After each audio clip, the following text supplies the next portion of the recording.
How to buy a detached house in Mississauga. Let's break this down for you right now. First point is we got to know what price point you'll be looking at. So for this general overview video, we're going to be using the median price point. Averages are great. It doesn't tell the whole story though. As you can see here, the lowest price, and this is the sold information from the past 30 days as of today, December 19th, 2022. The lowest price is $820, the highest being $3.85 million. Obviously, that's a big gap. And with the extra low price points and the extra high price points, that average gets thrown off quite a bit depending on the month.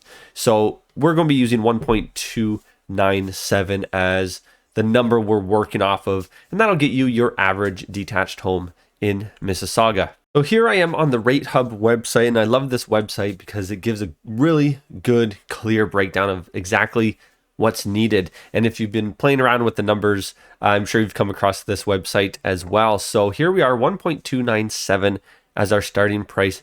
For any property over $1 million, you need at minimum 20% down. So you can see here, just under $260,000. Get an idea of what the mortgage is, 25-year. You can even go upwards of 30-year mortgage when you're putting down more than 20%, even on a lower priced property. I'm going to assume if you are buying a detached home, you are not a first-time home buyer, and we're going to touch on this in just a quick minute. If you are a first-time home buyer, then that's amazing. Congratulations. Here in Mississauga, you're going to get a $4,000 rebate.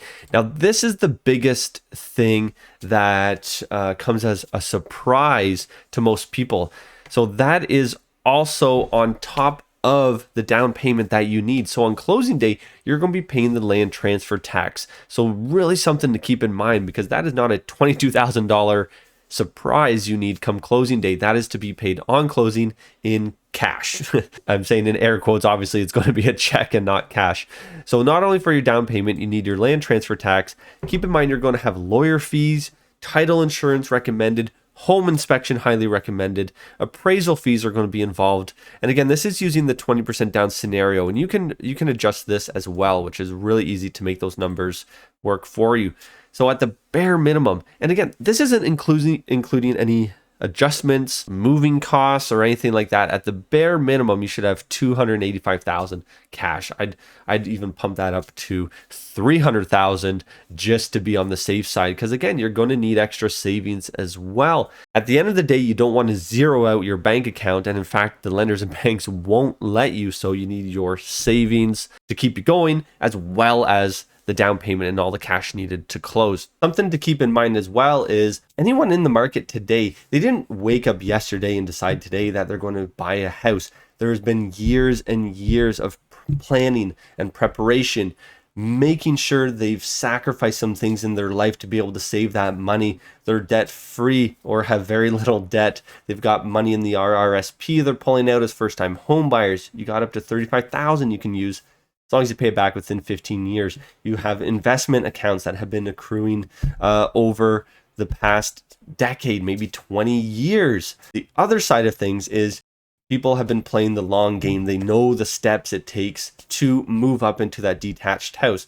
What I mean by that is they started with the condo apartment, something they could afford at the time. They knew they had the down payment, and they knew that over time the market rises. Depending on what happens with the market, we know over the long term it continues to grow. So it could be 5, 7, 10 years before they make a move, and they know they have the condo.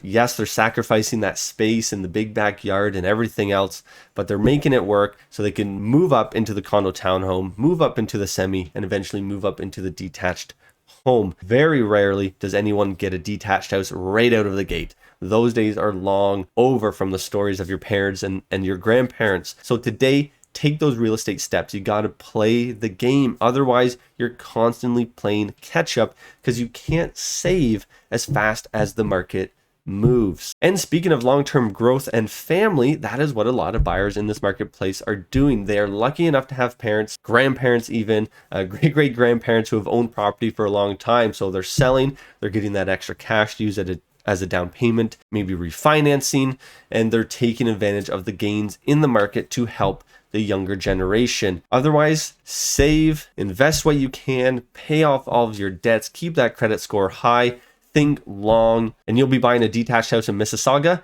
in no time. Any questions, do not hesitate to reach out. Leave a comment below. Would love to hear your thoughts. If I missed anything, if there's extra information you're looking for, this is obviously a very general rundown of how to buy a home in Mississauga. Would love to hear your feedback, and hope we can chat soon. Thanks so much for watching. We'll see you on the next video.